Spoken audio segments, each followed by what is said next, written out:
Hello, welcome back. This is the D6 podcast, and I am Dan Yeager from the Gears and Steam company, and my friend.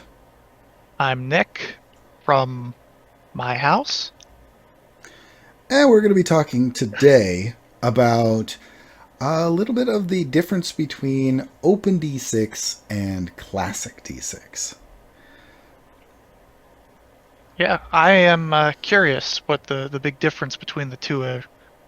All right. I'm yep. Yeah, um, the funny thing is that the big difference is that one is open and the other one isn't. So what this means is there's certain rights that they have for OpenD6 and certain rights that they have for the classic D6. And the classic D6 can't be made into an open game license. So it ends up being a lot more similar to how the original Star Wars game was run. Generally speaking, you'll have the same attributes. This isn't a hard and fast rule. Generally speaking, you'll have health levels rather than the body points or hit points that OpenD6 has. There's a few things here and there, but the two systems really are mutually intelligible. So when you said before that Zorro was made with classic D6, is that because Gallant Knight Games has sort of a working licensing with the existing West End games? Yeah, that's the. So West End Games is owned by, I believe, Nocturnal Press, and Media, but yeah, yeah. and they kind of inherited the old West End Games rules and all the things that they had without the movie licenses. So when they made Zorro and actually Meta Barons, that's one of the newer ones, and a few others got made. They got made with the West End Games logo on it, which you can't use with the open game license. Mm-hmm.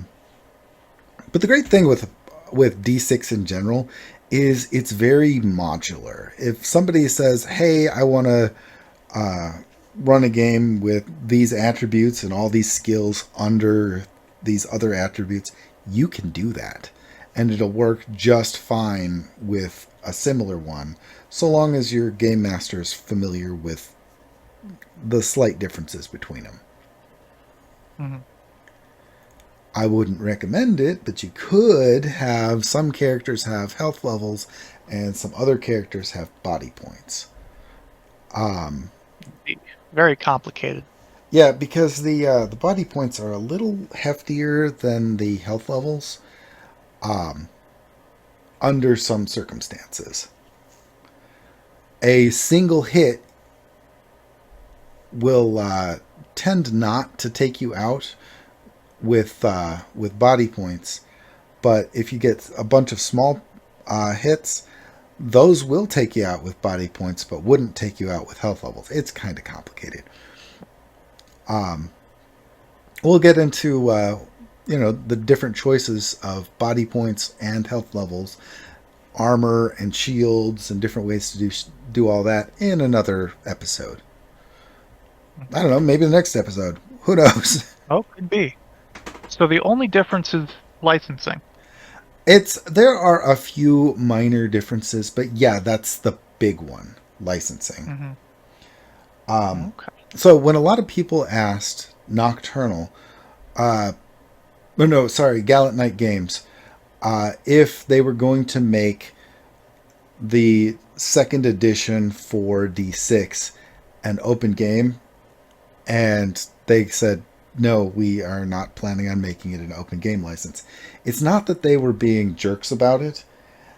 They literally can't because they don't own the system.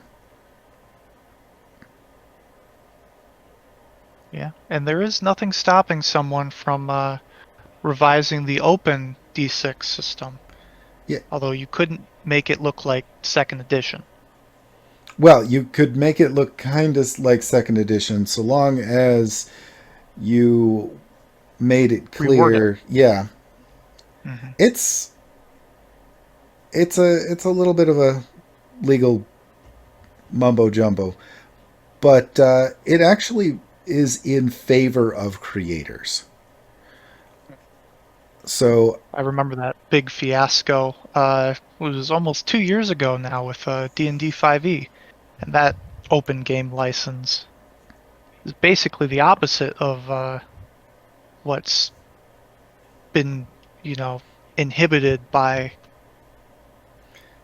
all of this yeah, that D6 content. it almost took out it almost took out Hasbro. Like if you look at the stocks from that time period, the company lost, I'm wanting to say 20% of their total value in just a rumor that they were like, yeah, they were thinking about it, but there was no way that the lawyers would have said, hey, go for it. Lawyers would have looked at it and go, this has so many holes in it, we couldn't possibly put this out. But yeah, it almost took out Hasbro. Yeah. But like I said, the rules are in the favor of the smaller creators. You can't copyright a rule system. You can only copyright specific wording and the setting, and all the logos and the art. But yeah, if you're trying to say, "Hey, I'm not letting you use this rule system," that's not going to work. Power of the people. Yeah, except for the fact that the first time that was said, it took away the power from the people. But oh, that's anyway. Those who don't know history, yes. Those who don't know history are doomed to flunk it and take it again. All right. So that is the big difference between the open game system and the classic system. All right. And I hope everyone's going to check us out for the next podcast. And I will see you later. Bye.